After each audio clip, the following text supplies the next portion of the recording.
Bismillahirrahmanirrahim. Assalamualaikum warahmatullahi wabarakatuh. Apa kabar saudara-saudaraku dan rekan-rekan pembelajar? Mudah-mudahan kita semua dalam keadaan sehat walafiat dan selalu dalam lindungan Allah Subhanahu wa taala. Jika ada yang sakit, kita doakan semoga cepat sembuh, amin ya Allah ya rabbal alamin. Baiklah, pada kesempatan kali ini kita akan membahas materi pelajaran matematika kelas 7 SMP atau MTS semester yang ke-1, yaitu kita akan mengenal bentuk aljabar. Langsung saja perhatikan untuk kata kuncinya. Ya, ini yang nanti sering kita dengar, yaitu ada istilah koefisien, variabel, konstanta, suku sejenis, bentuk aljabar sederhana. Adapun KD-nya yaitu 3.5, menjelaskan bentuk aljabar dan melakukan operasi pada bentuk aljabar, penjumlahan, pengurangan, perkalian, dan pembagian. Sedangkan KD untuk yang 4.5-nya menyelesaikan masalah yang berkaitan dengan bentuk aljabar dan operasi pada bentuk aljabar. Oke, langsung saja perhatikan. Kita amati masalah seperti ini ya. Ini ada dua orang yang bertemu. Pak Erik ini kemudian bertanya kepada Pak Thohir, kelihatannya beli buku tulis banyak sekali. Ya, kata Pak Thohir, iya Pak, ini pesanan dari sekolah saya beli 2 kardus dan 3 buku. Pak Erik, beli apa saja? Kata Pak Eriknya, saya hanya beli 5 buku Pak. Buku ini untuk anak saya yang kelas 7 SMP katanya. Nah, ilustrasinya seperti itu. Sekarang perhatikan tabel berikut ya. Namun sebelum ke tabel dari yang tadi, kita ingatkan kembali, ya. Kita kasih pengertian dulu. Pengertian bentuk aljabar. Bentuk aljabar adalah suatu kalimat matematika yang melibatkan simbol-simbol atau variabel ya, yang mewakili bilangan atau sesuatu yang belum diketahui. Ya, perhatikan contoh. Ya, perhatikan contoh berikut. Nah, contohnya yaitu 5x. Artinya apa? 5 kali X. 3A tambah 7. Artinya 3 kali A kemudian ditambah 7. 2M kuadrat dikurangi 3N. Artinya 2 kali M kuadrat kemudian dikurangi 3 kali N. Oke. Nah, di sini X, M, N, X, A, M, dan N ini merupakan suatu bilangan yang belum diketahui nilainya atau yang disebut dengan variabel nantinya. Nah, ilustrasi tadi yang tabel tadi ya, perhatikan.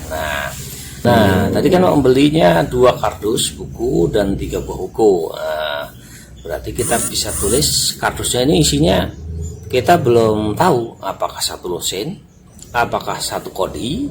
Ya, maka kita misalkan dengan sesuatu yang belum diketahui, yaitu dengan X, dengan variabel X. Ya. Sedangkan yang Pak Erik tadi hanya 5 saja, sudah jelas dia hanya membeli 5 buku saja. Oke, berarti bentuk yang pertamanya adalah 2x tambah 3 karena 2 kardus ditambah 3 buku. Sedangkan bentuk yang keduanya, yang untuk yang Pak Eriknya hanya 5 saja, hanya berubah konstanta karena sudah terlihat jumlah bukunya ada 5 ya. Melihat kardusnya ini, kalau misalnya isinya 10 ya berarti belinya 23. Kalau isinya 12 ya berarti membelinya 27 Pak itu gitu ya. Nah, tergantung berapa jumlah buku di dalam kardus itu, atau mungkin 100 biji bisa jadi ya. Oke. Nah, sekarang perhatikan contoh yang lain. Nah, perhatikan ini ada kardus lagi, ada bola. Ya, kalau bola saja 2 buah bola, tadi kita tulis 2. Sedangkan di dalam kardus ini kita tidak tahu jumlah bolanya berapa. Nah, bisa saja banyak karena bola bisa saja disimpan dalam keadaan belum dipompa, itu bisa memuat banyak ya. Oke. Nah, yang kedua berarti 1 kardus kita misalkan dengan X saja karena 1 kotak bola ya. Kemudian yang ketiga 2 kotak berarti X ditambah X atau 2X ya. Sedangkan kalau yang keempat yaitu 2 kotak dan 4 bola yang di luarnya, berarti 2X ditambah 4. Oke. Yang kelima ada 2 kardus, ada 1 tabung ya, tabung ini juga isinya bola ya, ada yang di luar 4, berarti bisa kita tulis untuk yang kotak tadi kita misalkan dengan X, mungkin yang tabung dengan Y. Boleh nggak kalau A dengan B? Sebenarnya boleh saja, tidak masalah ya. Yang penting kita gunakan abjad, huruf Latin kecil, huruf Latin ya. Oke, tambah 4. Oke, sekarang yang keenam berarti apa? Masih 2X ditambah 3Y ditambah 6 yang bola di luar itu. Oke, yang ketujuh berarti berapa ini gini? Nah, sekarang kalian bisa coba lengkapi dari sini. Ya, betul. Di situ harusnya 3X ditambah 4Y ditambah dengan 8 karena ada 3 kardus, 4 tabung dan 8 bola. Oke. Ya, sekarang perhatikan. Nah, ini sedikit informasi tambahan supaya lebih lagi ya. Nah, kalau kita hanya punya angka 2 saja, tidak ada temannya, atau mungkin X saja, atau mungkin 2X saja, ini disebut suku 1 atau monomial ya. Jadi suku 1 itu hanya satu saja, mungkin hanya variabel dengan konstan koefisien dengan variabel saja ya. Jadi tidak. Kemudian 2X tambah 4 ini disebut suku 2 atau binomial. Sedangkan 2X tambah 3Y tambah 7 disebut suku 3 atau trimonial. Untuk yang lebih dari 3 suku ini disebut polinomial ya, suku banyak ya. Nah, perhatikan tambahan berikutnya. 2X ini berarti suku, 4 itu juga suku. Kalau kita punya 2X tambah 4 berarti ini terdiri dari 2 suku. Ingat, lihat dipisahkan oleh tanda jumlah. Setiap suku itu kalau dipisahkan oleh jumlah, mungkin dipisahkan oleh tanda kurang. Sebenarnya jumlah semuanya untuk yang jumlah berikutnya itu tandanya negatif, cuma bisa ditulis dengan langsung tanda kurang saja boleh. Ya, perhatikan, berarti 2 ini merupakan koefisien dari X, sedangkan X itu adalah variabel. Ya, sedangkan angka 4 ini disebut konstanta. Silahkan kalian coba ungkapkan dengan bahasa sendiri, jangan takut salah ya. Jadi apa tadi? 2 itu disebut koefisien. Jadi koefisien itu apa? Pengali dari variabel atau bilangan yang melekat atau nempel di depan variabel dan seterusnya. Silahkan kalian definisikan dengan bahasa sendiri. Oke. Sekarang perhatikan, kita kenalkan suku yang sejenis. Perhatikan. Nah, diketahui bentuk aljabar sebagai berikut. Nomor 1, 3X tambah 7 tambah 5X. Nomor 2, 5A kurangi 3B tambah 8A tambah 11B. 3, 6Y kuadrat ditambah 5Y kurangi 4Y tambah 13Y kuadrat. 4, 2P tambah 3Q kurangi 5 ditambah 11. Oke, kita hanya ingin melihat suku yang sejenisnya dulu ya. Nomor 1, adakah suku yang sejenis? Ada. Siapa dia? Ya, yaitu 3X dan 5X adalah suku sejenis ya. Oke, yang kedua suku sejenisnya yaitu 5A dengan 8A. Dan ada lagi satu lagi yaitu negatif 3B dan 11B, itu juga suku yang sejenisnya.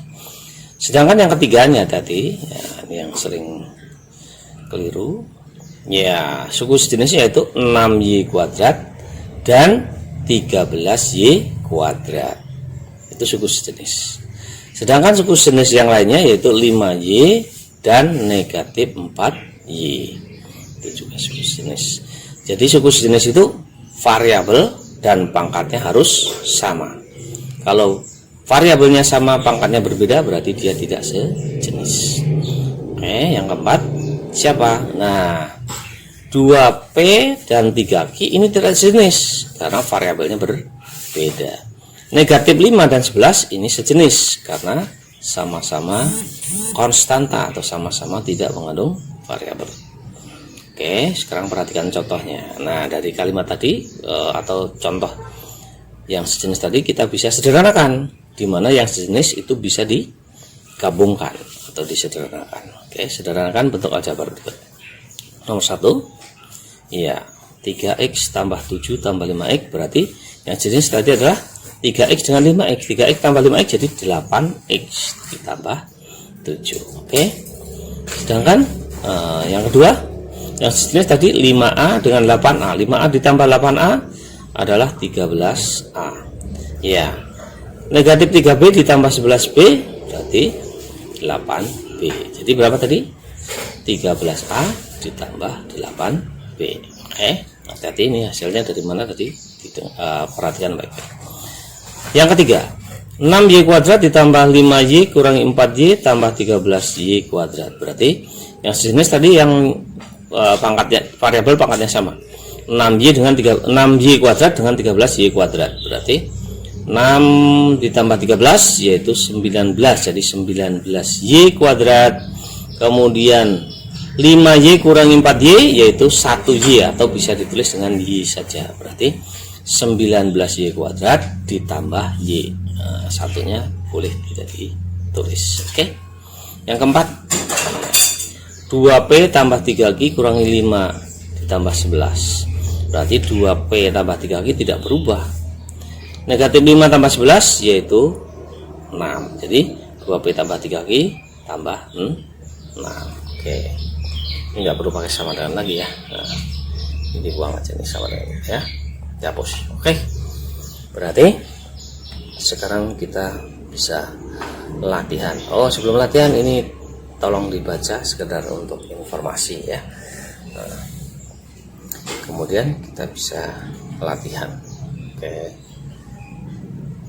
Ya, sederhanakan bentuk aljabar berikut. Saya yakin udah. Ingat tadi mana yang sejenis, mana yang tidak jenis, siapa yang bisa disederhanakan, siapa yang tidak bisa disederhanakan. Hati-hati. Nah, kalau kalian perhatikan dengan baik, saya yakin mudah. Tidak ada yang sulit selama kita mau berusaha dengan sungguh-sungguh. Mudah-mudahan Allah selalu menambahkan ilmu yang bermanfaat dan kita selalu dimudahkan dalam belajar. Amin ya Allah ya Rabbal Alamin. Assalamualaikum warahmatullahi wabarakatuh.